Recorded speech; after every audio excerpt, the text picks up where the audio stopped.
The Sure Investing Podcast, investments and strategies to help you safely compound your wealth over the long run. The Sure Investing Podcast is hosted by Nick McCullum and supported by Sure Dividend, an investment newsletter provider aimed at helping people invest better through low-cost, long-term positions in individual securities. All opinions expressed by Nick and podcast guests are solely their own opinions and do not necessarily reflect the opinions of Sure Dividend.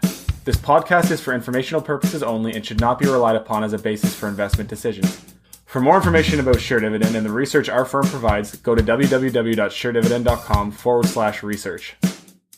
Today's conversation is with David Kim, a venture technology portfolio manager and assistant vice president at Square One Bank.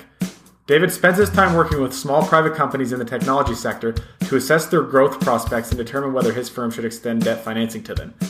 I'm really excited about this interview for three reasons. 1, David is our first guest with experience investing in private businesses. 2, David is also our first guest whose expertise is on the debt side of the balance sheet. And 3, David is a thoroughly interesting person and an excellent conversationalist. Please enjoy this conversation with David Kim. So today's episode is a little bit different because I'm speaking with someone who is familiar with not just private businesses, but also the debt side of the balance sheet for private businesses. So David, I thought we could just get started by hearing a little bit about what you do and your work at Square One Bank. Sure. So I am an assistant vice president and portfolio manager at Square One Bank's Seattle office. And I'm responsible for overseeing the credit quality and also the client relationships for about a dozen companies in this particular market. And the interesting thing about what I do is our bank works specifically with startup companies. So they are venture-backed startup companies, meaning they are early stage businesses that are growing very quickly with the aid of venture capital.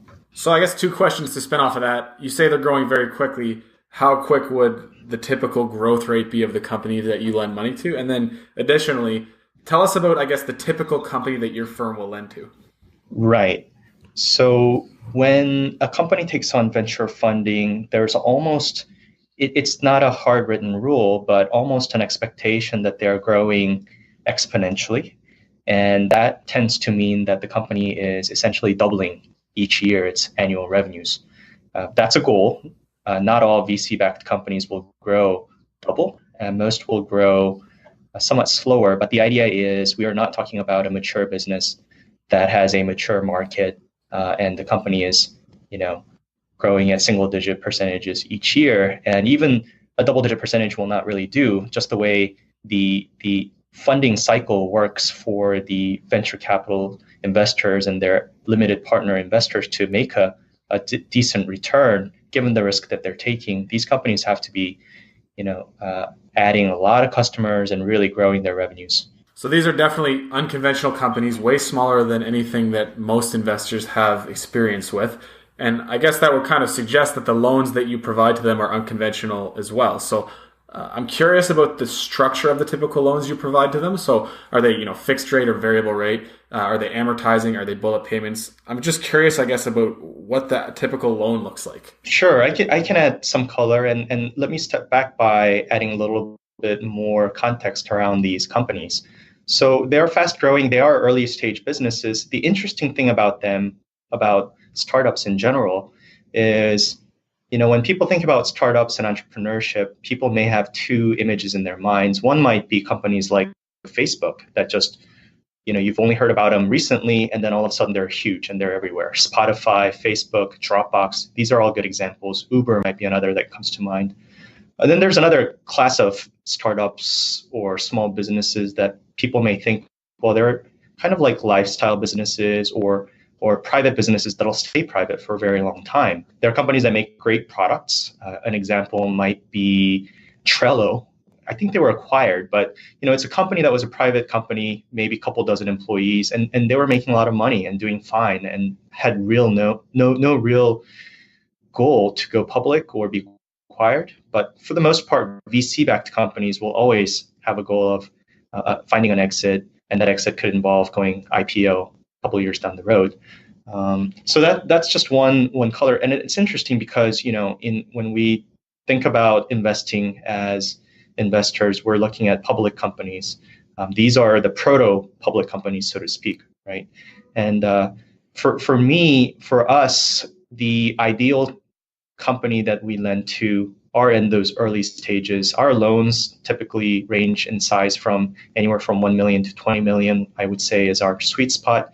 In some cases, we do bigger loans, but these companies will typically have a top line revenues that are growing in the single to double digit millions. So that loan facility relative to their stage is appropriate.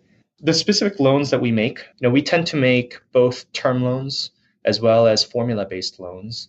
A term loan means that there is a lump sum that goes out with, an amortization period, just like a mortgage for a house. You receive, let's say, $200,000 from a bank, and then you pay it back over 30 years. In our case, that amortization period is much shorter. It's a business loan. Our formula loans, on the other hand, are tied to collateral, and there's a formula for how we lend against that collateral, hence the term formula loan. So what that means is, for example, we may lend against the accounts receivables of a business, or in some cases, startups don't have a lot of receivables. They have revenues that they generate, and they're recurring monthly revenues. So then we may tie the formula to the monthly recurring revenues of a business. As I shared earlier, our businesses, may range in size from pre-revenues to companies that are doing tens of millions in revenues each year. So our loan really, and the structure of it, depends on both the life stage of the business as well as the scale that particular business has reached. So that gives us a great sense of the size and kind of financial characteristics of the businesses you lend to. I'm curious about the sector concentration of the portfolio that you manage. So is it mostly, it sounds like it's mostly in the technology sector. Is that correct? That's correct. My particular focus is in the tech portfolio. We, as a bank, also lend to life sciences companies, life sciences startups. The way we assess risk and also the funding cycle for deals in the life sciences is quite different because of the regulated aspect of it. And what about interest rates? I presume that there's some sort of illiquidity premium that you guys receive for lending to these companies because there's no active market in these private business loans. So would your interest rates be in the double digits or high single digits, or what would, I guess, the blended interest rate of the portfolio that you manage look like? Sure. It varies. It varies based on the risk premium, but I would share that the risk premium is not as much as people may think. Specifically, we lend based on a prime plus structure. And currently, the bank's prime rate is at 4.5%. So that's our baseline. And then we add to that a couple percentage points, depending on the type of loan we're making and the stage of the business. That puts us squarely in the middle to upper middle single digit percentage rates, which, if you really think about the businesses that we're lending to, is quite low. It's not to say that everybody qualifies for a loan from us. We certainly want to lend to good companies that we can partner with. There are companies that are growing at a certain rate, which mitigates a lot of risks. Because if you're growing, that says it's a very strong signaling mechanism for the future of that business. So that accounts for why our rate may appear low to some people. But it's because we are being selective in what we do and mitigating our risks. And what metrics would you and your team use to determine, the solvency and liquidity of these businesses to understand whether it's appropriate to extend them a loan or not? So I'm laughing because many of our core customers, when they have an external auditor come and audit their financials, they'll always carry a qualified opinion for going concern.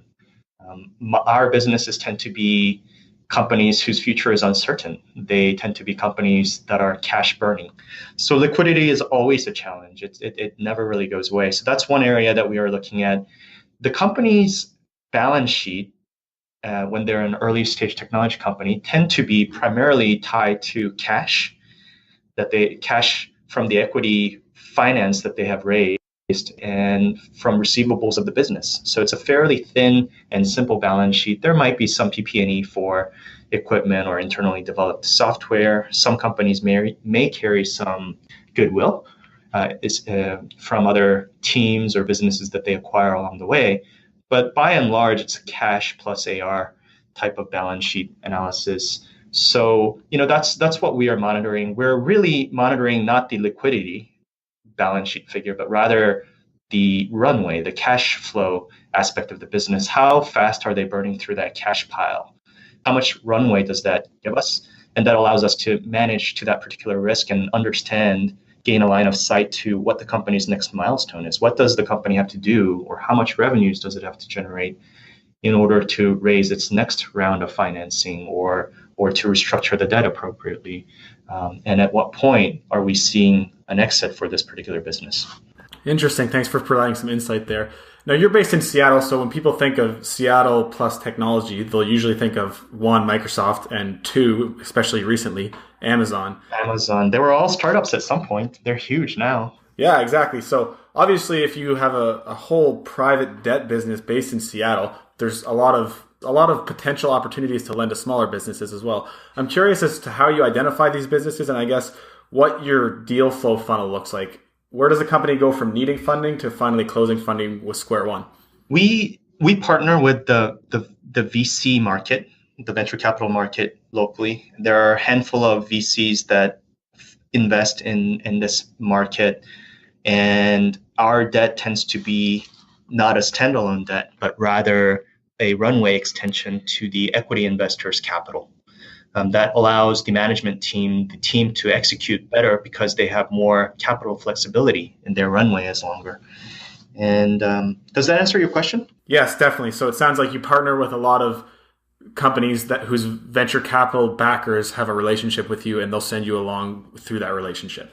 That's right. And once you have those relationships, like any business, we try to cultivate a strong partnership with that business and to do right by our customers, and hopefully they'll refer us to other people that they talk to.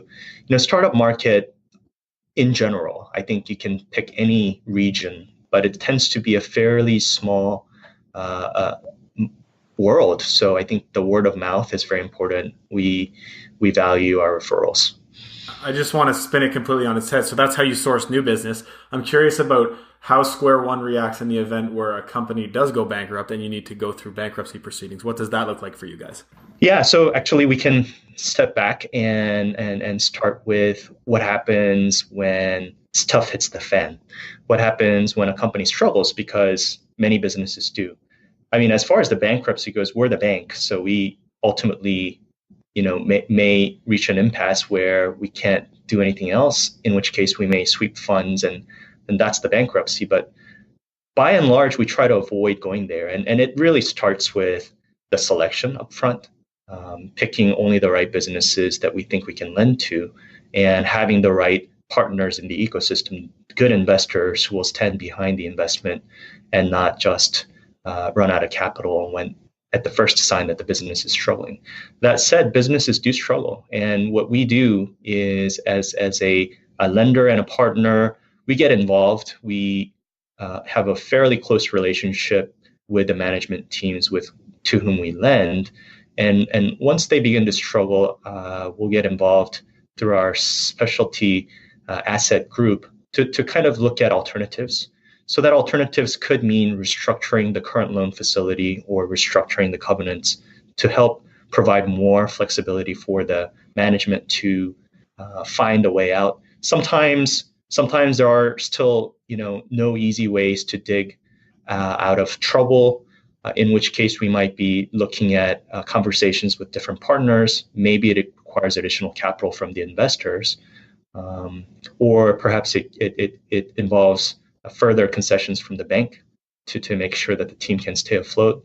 There is a point in time where we find that the business really is not a going concern, at which point we have the option of, it's like any asset, you can buy and sell whole businesses. So we can enter a process in conversation with other partners where we are looking for buyers to that business.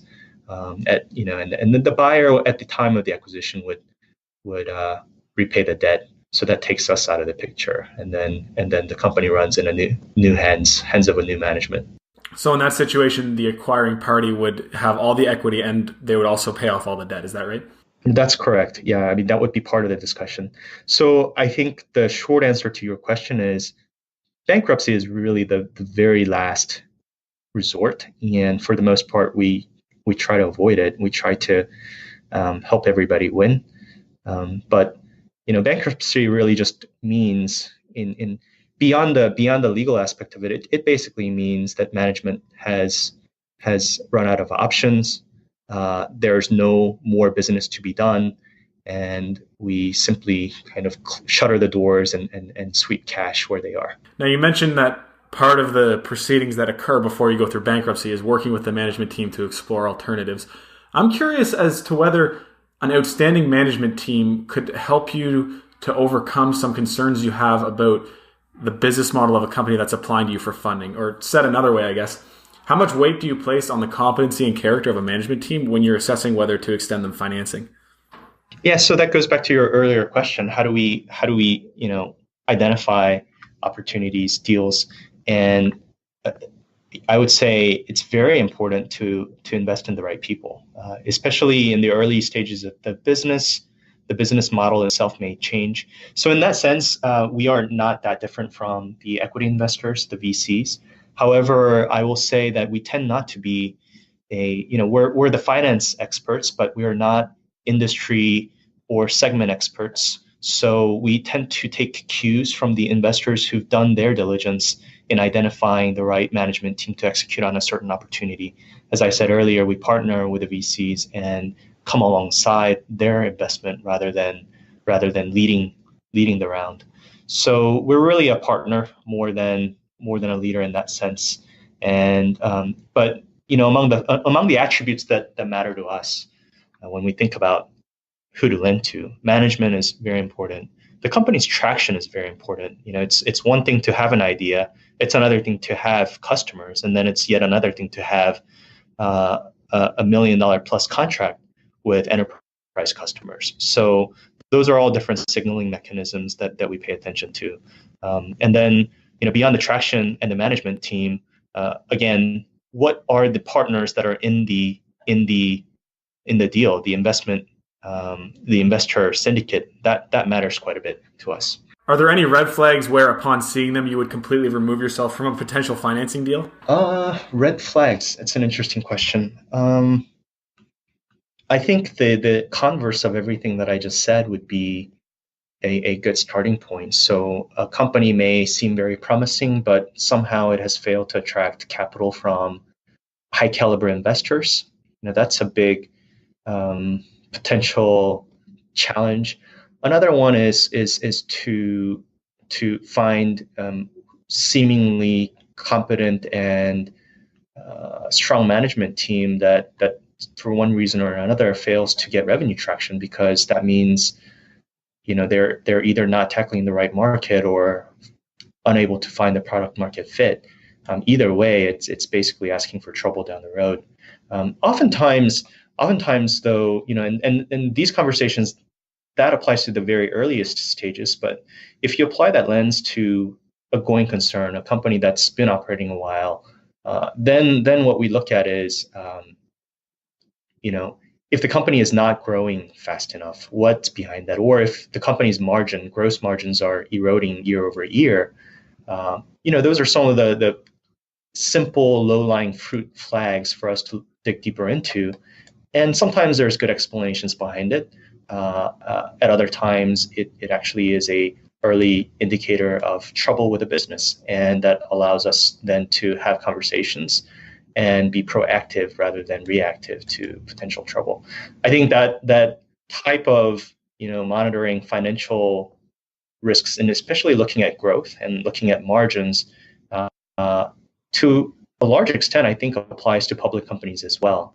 When a company is shrinking its top line, I think that's an area for concern, because it either indicates that the company may be losing to competitors, or it could be that the entire marketplace itself may be shifting. So for instance, from traditional retail to e-commerce. And then, for any given business, regardless of the size and the robustness of its market, looking at the margins also may signal if the product itself is not quite delivering the value to its end customers. So if you see margins eroding year over year, that may signal the fact that perhaps the customers are not seeing as much value and are able to have more leverage in contract negotiations. And in our early stage businesses, we tend to focus on the margins, and another outcome that we look at is kind of the customer retention and some of the profitability metrics around the unit economics. Seeing those indicators go in the right direction is important. But again, it's a little bit tricky because any early stage business, there are so many variables. They're very, you're going to find a lot of fluctuations, a lot of variability in the short term. One of the things that we really like to look for at Share Dividend is high levels of insider ownership. And it's interesting because, we're public equity investors, so literally the opposite of what you do. You're a private debt investor. I'm curious as to whether you and your team place much emphasis on high levels of insider ownership at the firms you lend money to. And I'm interested to hear your response, because for us, when we see firms that have high levels of insider ownership, it means that they're going to participate in the upside if we experience it. But for you, it's kind of the opposite, because as a debt investor, you're more concerned about the downside than the upside, because you know what your upside is at the time that you issue the debt. So it's, instead of the inside team having participation in the upside, it's more of the captain goes down with the ship. It's more of that kind of phenomenon. Yeah, exactly. We're interested in understanding our downside risk for sure. And so it's the two sides of the same coin. And by default, early stage businesses have high insider ownership percentage. The biggest owners of any startup companies will be the management team, the founding management team rather, and their early investors, Series A and Series B investors. They'll own a sizable chunk of the business, and the investors will all sit on the board, and they'll take a very activist stance. In fact, it's very important for the management to approach the right kind of investors that can help them with their next stage of growth. That's all part of the success story of startups that you see. Finding the right investor that can aid in the growth of the business, and that itself is a skill, and it is also a validating signal to us that the business has a bright future. Now, you mentioned that the investors usually get a board seat, which I knew that about equity private investors, I guess, but not so much about debt investors. So does Square One usually get a board seat when they extend financing to a business? We don't. So I'm speaking about the equity investors and our view of who is sitting on the board and who has invested. Understood.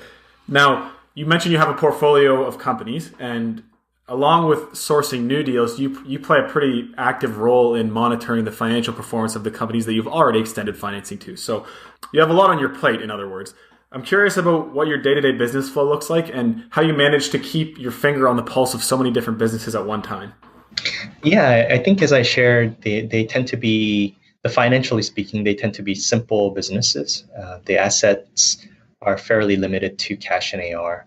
And really our focus is on cash burn trends, or cash flow trends rather. And then a lot of it is just the relationship management, the qualitative aspects that we spoke to, the signaling mechanisms, as well as the day-to-day discussions or short-term discussions about what is the next milestone or next goal, and what is the management's strategy to tackle it. If something comes up in the marketplace, what are the investors and the management saying about this new threat, for instance, and does that make sense to us as a lender, and how should we get involved in that partnership discussion? So I think the volume it is manageable because they're simple businesses rather than large corporations. I start my day by just doing a high-level snapshot of where the companies are, checking their liquidity levels, and then also just making sure that I've recently talked to either the management or the investors so that we're not falling behind. These companies, our customers oftentimes are trailblazers in their market, which means their ideas aren't static. So corporate strategy last year may look very different this year. A company that did not have any competitors last year, all of a sudden may be running into very strong competitors this year. So because of that, it's very important for us to have routine check-ins with both the management and the investors. So that last comment you made reminds me of Peter Thiel's book, 0 to 1, where he talks about investing in companies that are market leaders in a very small but rapidly growing market. Would you say that description categorizes the companies that you and your team extend financing to? That's the goal. To give the listener some background here, I met David through his writing on Seeking Alpha. So David has a day job as a venture debt portfolio manager, and he also writes equity research on Seeking Alpha. And what stood out about his equity research is that it was very thorough, and it came from the perspective almost of someone who is a business owner and cared very much about fundamentals. So, David, my question to you now is, how has assessing the credit risk for startup technology companies helped you become a better investor personally? Well, I appreciate the kind words, Nick, and that's a huge compliment. And I would say that working with startups, but working with smaller businesses in general, has been a huge addition to my knowledge and wisdom in understanding investments. I say that because I started out as a public company auditor for EY, Ernst & Young, and that's where I was able to gain skills in financial analysis and understanding kind of the internal processes of large corporations. And then I've had some stints working for Fortune 500 companies inside of their finance teams. But the scale of these businesses are often so large, it was really difficult to have an owner mindset. But working with small companies and working in particular with startups and having the opportunity to talk to the CEOs of these companies, picking their brains about how they're tackling a competitive market and how they're tackling setting goals and tackling execution to get to that next milestone, helped me understand that, at the end of the day, that's what all businesses are trying to do, even big businesses. It's just that the processes really change as you scale, and the complexity, just goes up exponentially. But it's interesting to understand that really what you're trying to do is have a simple goal and to create a competitive advantage in the marketplace that delivers value to your customers. It's an interesting tie back to sort of the general wisdom that Warren Buffett or Charlie Munger may share, that they're looking for companies with a wide moat. That's what all businesses need to try to do. And you're going to see that financially in the margins, for instance, of a business. Can it maintain its margins? You may see that in the growth rate of a business, unless it just happens to operate in a very mature business, in which case, you're not going to have a lot of top line growth. So I think in short, working with small businesses has been very enlightening for me, and it's a great way to add to the sort of the lattice work of knowledge that I gained working for the public company industry. Given your experience as a public company auditor and as a lending officer for private startups, you clearly have a pretty fundamental knowledge of accounting and financial statement analysis, as well as a broad range of other topics. So when it comes to learning, I'm curious as to whether you have any recommendations on books or strategies that you think people can use to help themselves improve as an investor and just as a business person in general. There's a book called E-Boys, and it's by an author named Randall Struss. It's a fairly old book now, but it actually speaks about the arrival of Netscape and the early internet Web 1.0 world. And it's an eye-opener because it speaks to how venture deals come together and also how they tackle and disrupt existing markets. I'm sure many people listening probably read a wide variety of books like Crossing the Chasm, Innovator's Dilemma, but I think eBoys tells a very personal kind of human perspective rather than an analytical perspective of people who grew businesses like eBay, for instance, or Webvan, and what happens behind the scenes. And it's interesting for, I think, investors to read a book like that because it gives them a kind of a perspective on what can happen or what could go wrong to good investments that they've held on for many decades, because disruption can happen. And it can happen rather simply by a couple people coming together with an idea and with some venture funding, starting a business. And we've seen that more and more in the past 2 decades, I believe. That's very interesting. One of my favorite things about doing these interviews is asking people what books they like to read. And it's actually pretty rare that I get a book recommendation I've never heard of before, but this is an example of that, and I'll definitely have to add it to my reading list. I'm curious next about the way you invest money personally. So I can tell by what you write on Seeking Alpha that you analyze public equities, and I don't think it's far-fetched for me to say that if you're analyzing them, you're probably investing them in them as well. So that's correct. Your business portfolio is private debt, and it sounds like your personal portfolio is public equity. So I'm curious as to what your personal investment strategy looks like and if it's any different from the way that you do business at Square One. It was a way for me to diversify my career and my investment portfolio. For example, I didn't want to invest in startups. They're risky as is. My career is tied to the future of the startup and VC industry. So when it comes to my retirement portfolio, for instance, I tend to be fairly conservative, and I tend to follow the tenets set out by folks like you in your sure dividend growth investing, and how to identify good businesses for the long term. So, my among my biggest holdings, by far my biggest holdings are index funds that are tied to SP 500. But I have a sizable financial services exposure because I understand financial industry. So Berkshire, American Express, and my own bank, for instance, are among the largest individual equity holdings I have. Beyond that, I also hold a sizable equity holding in my portfolio in boring industrial businesses like Altria. And Walgreens, which I have written about, because I think they're relatively simple businesses to understand, and they're easy to evaluate given their long-term history. Now, here's an interesting spin-off from that. If you had to buy one stock right now, let's say you go and you get a scratch ticket and you win $5,000 and the cashier says, great, congratulations, but you have to buy one stock with it right now with, say, a 10-year time horizon, what would it be? Probably Coca Cola. I hate to be unoriginal here, but I enjoy drinking the thing.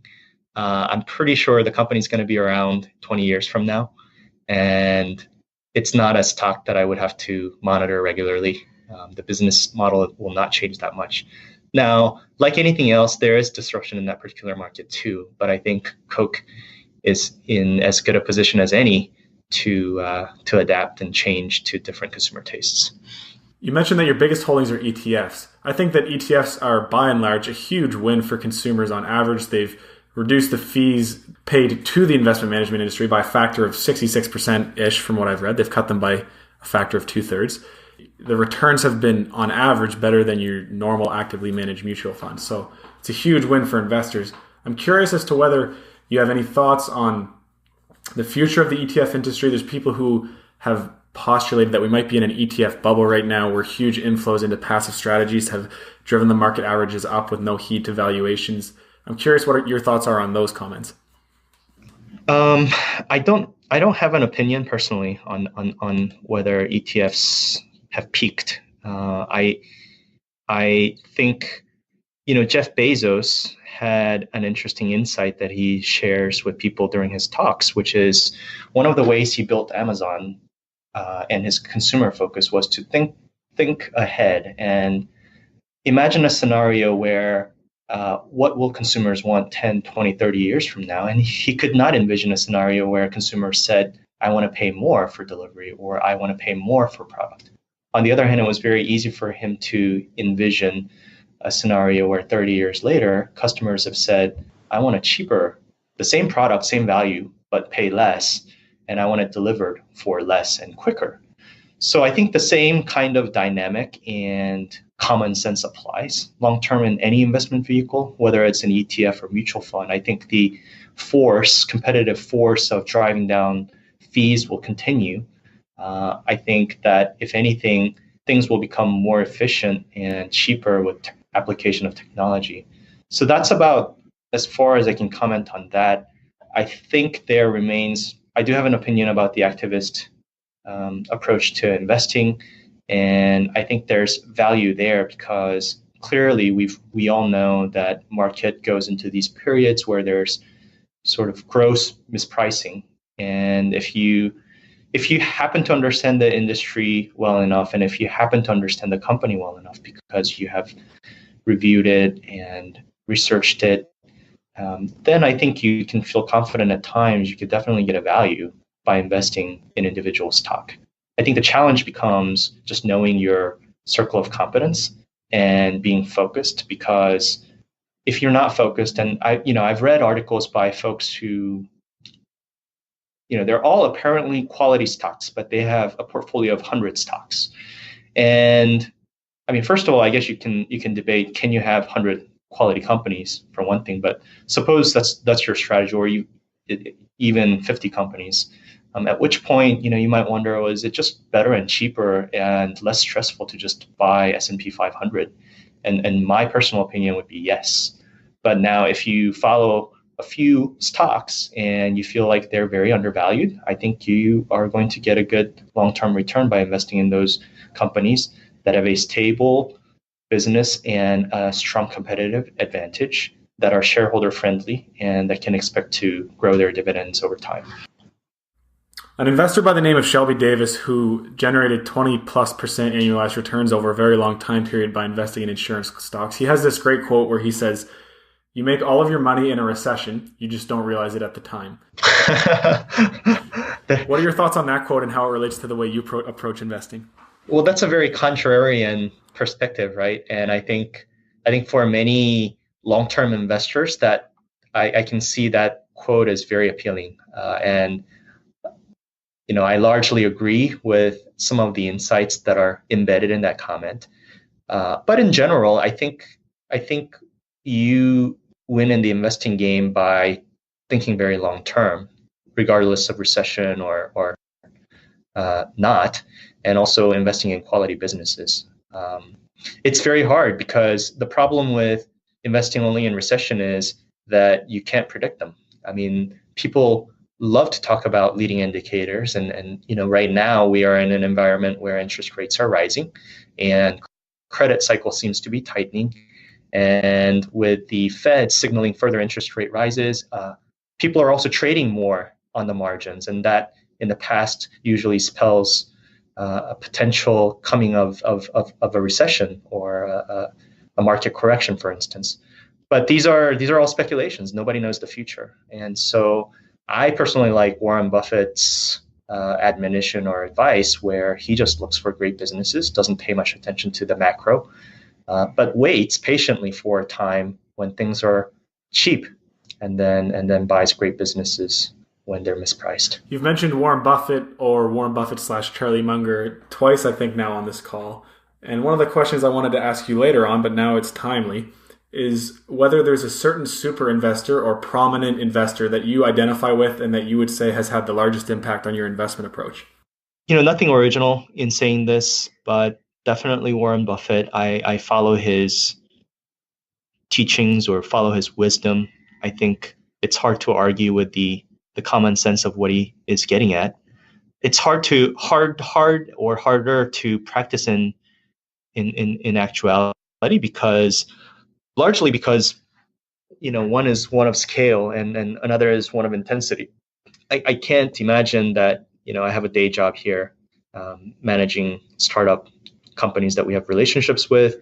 I don't have the same intensity that I can bring to the game that Warren Buffett has over his lifetime. So I can follow and learn from his wisdom, but I don't know that the style, other than investing in Berkshire, which is one of my larger personal holdings, it really applies to me. In my investing style, I think I have been influenced by. They don't really write about investing, but they act it out. People like Larry Page at Google and Elon Musk, because what I see these investors or these businessmen do is, let me answer it that way. They have had a huge impact on the way I think about businesses in the world, because it's true that 20, 30 years ago, some of these largest businesses now were not around, but they have taken, rather than a managerial route, they've taken a kind of a creation path. They're visionaries that are able to execute their vision, but what they've really done is understand a gap in the market and understand a solution, a secret that they understood, right? That's something that Peter Thiel would speak to in his book, 0 to 1. A secret about the world that other people don't know. There's a kind of a collective blind side to it. And they're always thinking in exponential terms. Human beings are not very good at thinking if something compounds even 6, 7, 10% a year, what that's going to look like 20, 30 years from now. I think Warren Buffett understood that very well. In the business world, people like Elon Musk and Larry Page understand that very well. They have a very long-term investing horizon. So, those folks have had a big impact on just the way I think about the world in general, about my career, about the businesses that I work with and the companies that I want to invest in. That's very interesting. When I ask people about investing leaders, I've never gotten the answer Larry Page or Elon Musk before, but I can definitely appreciate the reasons why you would give those answers. I want to kind of wrap up by asking you a few questions that I would say fall more into the fun category or the philosophical category. The first is this. If you had to give your money to one investment firm or an investment corporation or a fund manager or invest in an individual stock right now with, say, a 20-year time horizon, who would it be and why would you choose that investment? Yeah, I think I'd split it between Berkshire and between Elon's ventures. I say that because both managers are very long-term and they understand how to capture value in the marketplace. And they understand how to do that over the long run. And, at the end of the day, that's what you need your money to do, that you need your money to be earning a return that's beating the market average. And you need to do that by creating value. Both investors know how to do that in different ways. I would, of course, argue that Berkshire would be a safer bet in that they invest in kind of understood, well-known business models. But I would also say that many of the traditional business models are under attack. And so investing in Elon or his ventures is a way to hedge that because he is always thinking 10x. And what would this look like if it were 10 times better than the current business model? And so far, he seems to show a pretty good traction on executing. Yeah, I can definitely agree with that. It sounds like your bet on Elon is a bet for change and your bet on Berkshire is a bet against change. Would you say that's correct? Right. It's a little bit contradictory, right? But I would not say that the investment in Berkshire is a bet against change, because I think bet for Berkshire is a bet for an incremental improvement. I mean, they're always looking for the lowest cost provider in the market. So they're all about efficiency and being the best in the current market. What they're not doing, of course, is disrupting. They're not really anticipating what's coming next. And so I think a good way to hedge that is to invest in a company like some of Elon's ventures, or a company like Google, for instance, I think is also doing that. Here's another question from the fun bucket for you. What is the most memorable day of your professional career so far? Well, I was working for a startup team in San Francisco, and I was working as a relatively new to that team. It was very exciting. It was long days, but we were creating something new around coding and technology education. It was very exciting. One day I got called in actually, and then was told that I would no longer be needed, and that's very memorable. Partly because of the emotional, the kind of the emotional energy that's attached to being let go. But it's also memorable to me because it's a nice reminder that in the early stage business world, there's a lot of unknowns, and you don't really have control over a lot of things. All you can do is do your best and be prepared, but you can't really count on longevity. You can't really count on security. And if you do, then you might be surprised. So it was a nice reminder for me, not a pleasant one, but a good one, to be alert and to just understand that that's how life works and how a career works. Sounds like it was a difficult day for you, so I'll change the tone here by asking you a different question. What is the kindest thing that anyone's ever done for you? I'm a recipient of many kindnesses over the years. I think following, when I was down and out, I guess you could say. Some of my managers from previous career connected with me and supported in a new job search, for example, and provided a lot of good guidance that led me to where I am today. I think also, working is all about not just about the outcomes at the job, but more about the relationships that you build with the people along the way. For example, one of my best friends now is a guy that I used to work with and who reported up to me. Little did I realize that we would have a lifelong friendship, but we often look back and talk about some of the difficulties at work of working late hour, for instance, while this coworker of mine, he had to sacrifice time he could spend with his family in order to get a project done. We look back on that and kind of wonder, well, did we make the right balancing act? And there's no easy answer to it, but it certainly gave me perspective over the years that it's not just about getting the job done, but you got to have fun while you're doing the work, because that's the point of living. That's the point of why you do what you do. And how it manifests itself is the quality of the relationship that you're building with the people around you. So sort of a wake up and smell the roses, but I've appreciated the friendships. It's not necessarily kindness, I guess you could say, but the friendships that I've cultivated over the years and the realization that the relationships is, at the end of the day, what matters. Yeah, that's definitely a solid reminder for having a healthy work-life balance. I can't remember who said this quote, and it's kind of bugging me, but there's a really actionable quote that I think of sometimes, and it says this: before you create a business plan, create a life plan. You weren't meant to just work your life away. No, I'm guessing that many of us, at least I can say this for myself, I'm continuing to work on my life plan, that it's a work in progress. Yeah, I think we all are. My last question to you is this.